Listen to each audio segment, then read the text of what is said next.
Hello po. Ma'am, andito na po ako sa nakapin, ma'am. Saan ka banda, kuya? Nasa may block 14 lot 8.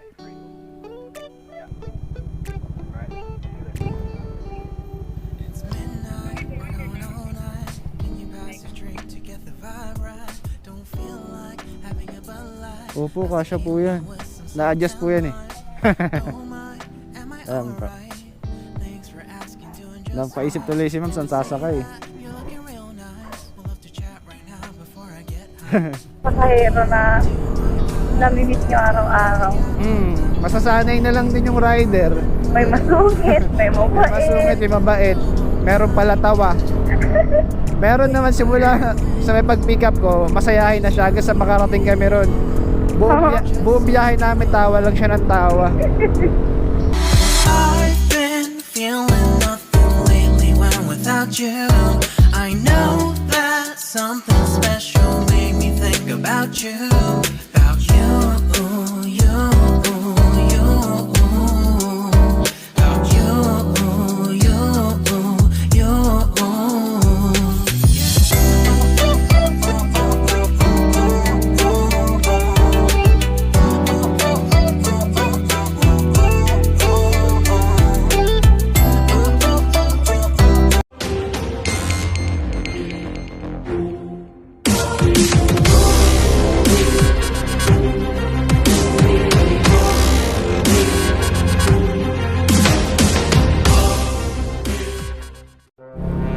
Magandang umaga mga idolo. May for pick up ako ngayon na pasahero. Bali kasi pag drop ko ng booking ko sa GrabFood, may binuksan ko yung apps ko sa Move It. Kasi nga parang di ka ako sayang yung biyahe natin. Parang di sayang yung biyahe. Binuksan ko yung apps kay Move It. Ayun, pinasukan naman ako kaagad. Kaya eto, malapit doon sa may pinagdrapan ko, pipick up tayo. Bali natawagan ko na rin yung passenger natin. Malapit lang naman yung drop. Kaya all goods na all goods mga idolo.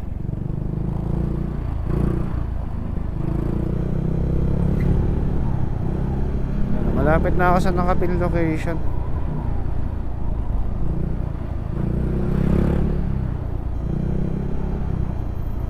Saan ba ito? Dito na.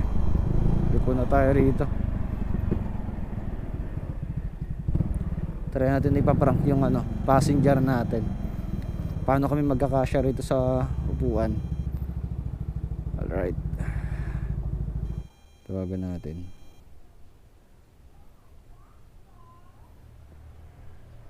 Grabe, init ka agad ha.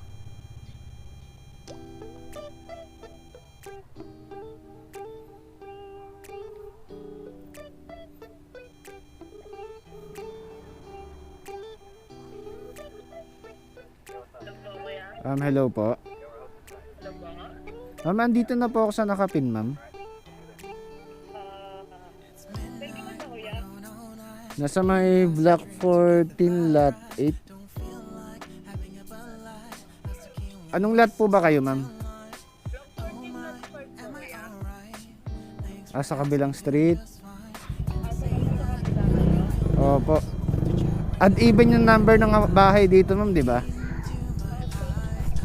Sige po, punta pa ako sa kabila, ma'am.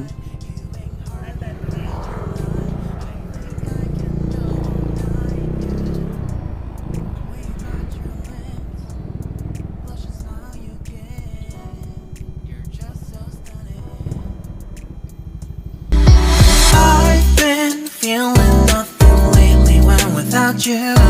I know that something special made me think about you. About you, you, you. About you, you, you.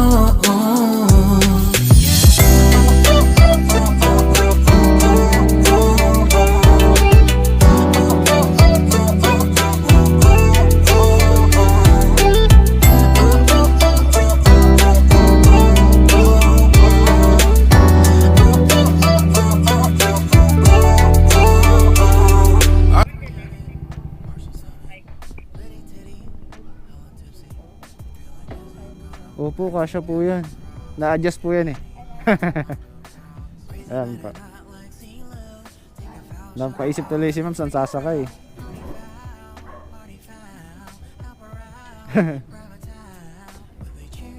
Shower cup po. Pink na lang. Sige po. 11 ma'am. Mabilis lang yan ma'am. Masyado pang mahaba yung oras.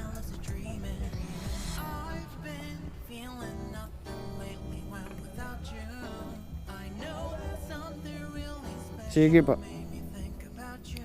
Wala naman traffic eh. Ito po.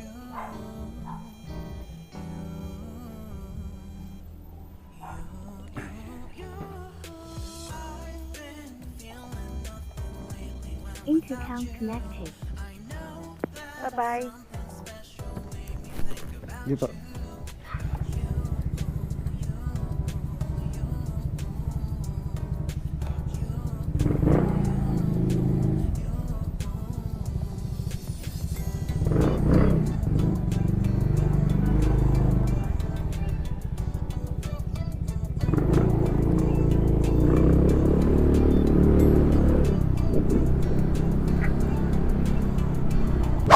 Ma'am, saan nyo gusto duman? Dito na sa may Anabucosal o dun sa may open canal?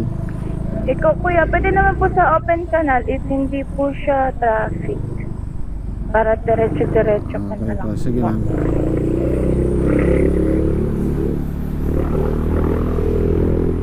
Nagmamadali na rin po ba kayo ma'am? Sakto lang. Pero dapat 11 nandun na ako.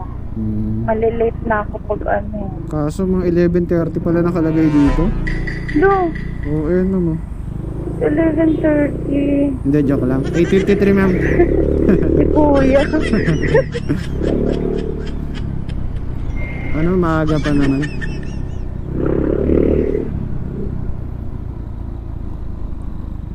Marami na bang ano dyan ma'am sa may Ayala? Mga... May mga fast food na rin dyan, mga ganon. Madami na po. Klase-klase din. Doon ka nagtatrabaho ma'am? Anong Then, trabaho mo ma'am? Sa cashier. Cashier sa... Madami. Hindi, cashier, dining, nagbubutcher din ako, di ba? Wow. Kasi minsan, pag ganyan, di ba cashier lang inassign sa akin at saka dining. Gusto ko matutunan minsan yung mga naghihiwa sa kitchen, minsan ninagaw ko. Sabi ko, Wow. paturo. Kumbaga experience na lang. Oo, gusto ko matry kasi di ako marunong. Kaya sabi ko, ako na, turuan niya lang ako. Yung mga ganyang tao ma'am, napopromote talaga yan. Sana. Baka malay mo maging manager ka pa dyan balang araw. Malay mo, soon. Masipag ka naman yata ma'am, tsaka willing ka talaga matuto eh. Kasi minsan, ayoko yung nakatayo lang. Ba't minsan ma'am, walang ganong ginagawa ron? Parang ganon. Pag, Monday to Thursday, weekdays, wala po masyadong tao pag morning. Pagkahapon lang, pero onti lang. Pero pag weekend, Friday Doon to talaga yung dagsa yung tao. Opo, kahapon daming ang tao Tapos, opening ako, kasama ako sa opening. Tapos, ayun, madami-dami na yung tao. Kaya, ako lang yung cashier sa labas, tapos ako yung dining. Ma'am. So, syempre, may magbibill out, tapos maglilinis ako, tapos may papasok. O, diba? Sunod-sunod. Parang dating mo dyan, all around ka pala, no? Oo, kasi minsan pag ganyan na, lalo na pag wala masyadong tao, lalo na nung bago pa ako, sabi ko, ako nga nagugulat sila na ba't ako naghihiwa, ba't ako sabi ko, Pero okay lang naman yata sa kanila na kahit di yun yung pinaka job description mo is pwede kang gumalaw dun sa kitchen, ganyan. Opo, pwede naman po. Pero pag ganyan na abot na sa mga sa resto ni chef, yung magluluto ng fried rice, Ayun na yung hindi pwede. hindi pwede kasi si chef na yung, at saka yung mga naka-assign na doon ng cook yung Kasi Pwede siya lang yung mag-charge doon eh. Kung sakali mong sumablay, cargo niya yun. Kaya ayun. Minsan nagdi-dishwash din ako kasi sobrang yung minsan isa lang yung nagdi-dishwasher naawa ako. Oo nga, no. Sabayan ko na. Sarap Wala naman naman palang maging katrabaho, ma'am. Inaagaw natin, no? Tuwan-tuwa sa mga katrabaho mo. Close na close ka nun malamang. Kasi Kinukuha natin. kinukuha mo yung mga trabaho nila. Sayang, hindi kita naging katrabaho dati. Ay, saan ka po pala nagtatrabaho dati? Wala ano na, ma'am. Yung mga trabaho ko naman, mga ano lang eh. Pang mga rider yan. Collector, ganyan. Tapos nagyasaki lang ako dati, tapos lumipat na ako sa pagiging collector hanggang sa... Ay, Yazaki? Oo, ma'am.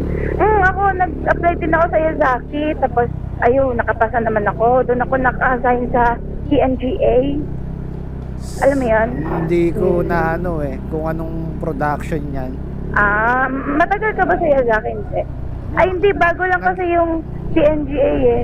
Sa Toyota, ano yun, yung kami yung gagawa ng buong wire tapos ililipat sa kasama, parang ganun. Basta ganun siya na, by station. Tapos hindi ako, isang araw lang ako dun. Tapos, Hindi na ako tumuloy kasi bigla ako nagka-sore eyes.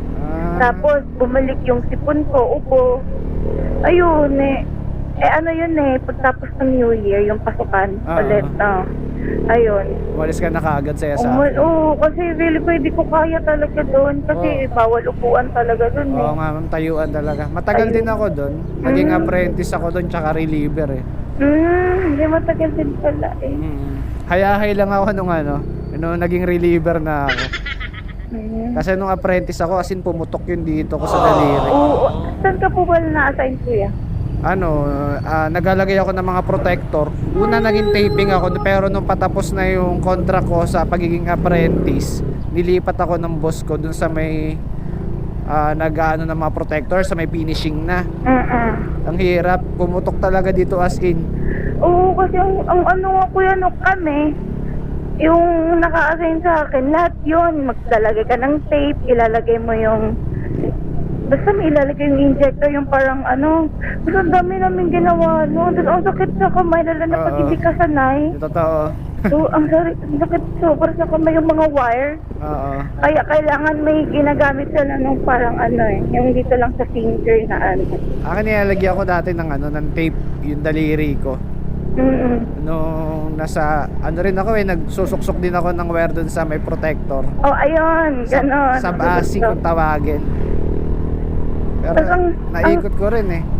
Naikot po din po, no?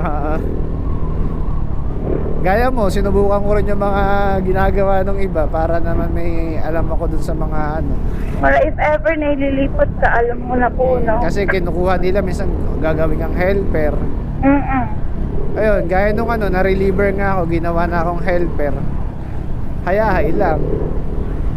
Hindi ka pagod na pagod.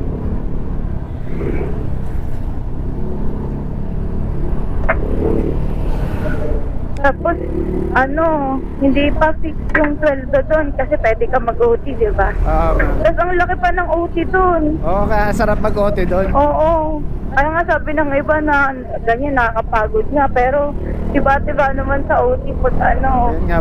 Kaya ako pag may OT, pinapatos ko kasi sayang. Lalo na kasi iba yung rate pagka naging reliever, mas mataas talaga yung sahod.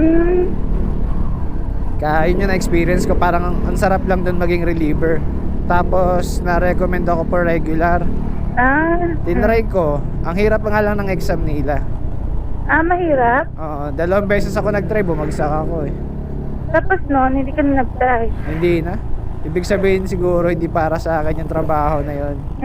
Kasi tinry mo naman 2 beses ka nga nag-ano. Tsaka ayun kasi yung first job ko sa Yazaki. Sabi ko marami pa namang ibang trabaho. Oo, marami naman Kaya yun, hanggang sa napunta na ako sa mga pagiging delivery rider.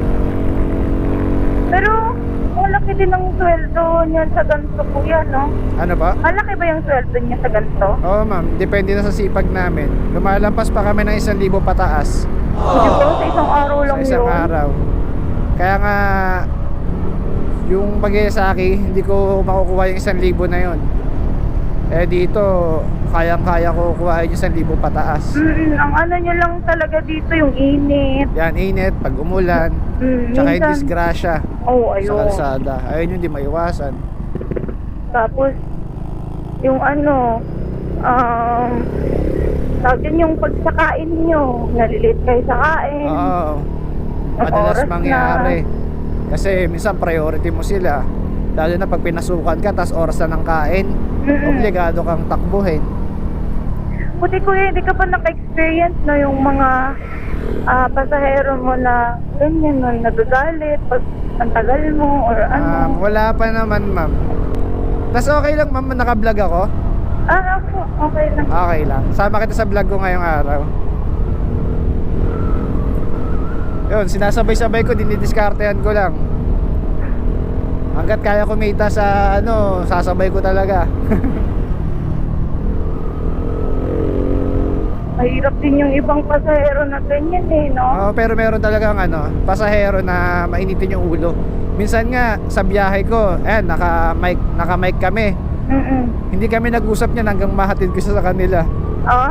Oh, kasi ano, depende sa mood ng pasahero ko kung makakausap ko ba siya or hindi. Sabagay. Iba't iba ugali ng tao. Yun din yung mahirap sa trabaho nyo kuya, no eh. Yung iba't iba yung ugali ng pasahero na namimit nyo araw-araw. Masasanay na lang din yung rider. May masungit, may mabait. May masungit, may mabait. Meron pala tawa.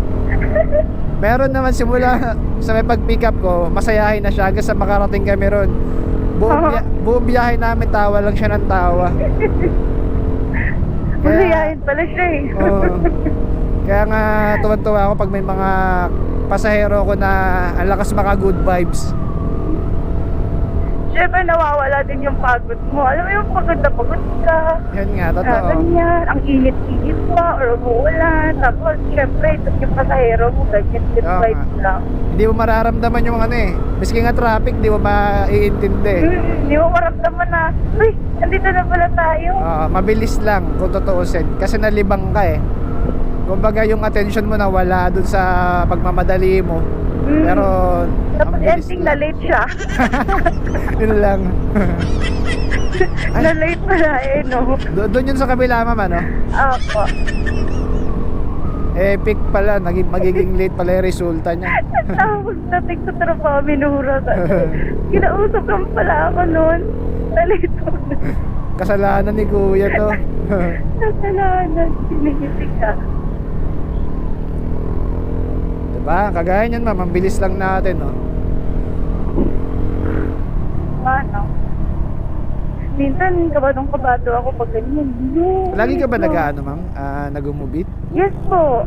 Every morning, nag-move it po talaga ako. Parang di na-hassle sa biyahe. Dito ba tayo, ma'am? Apa, dyan lang. Okay.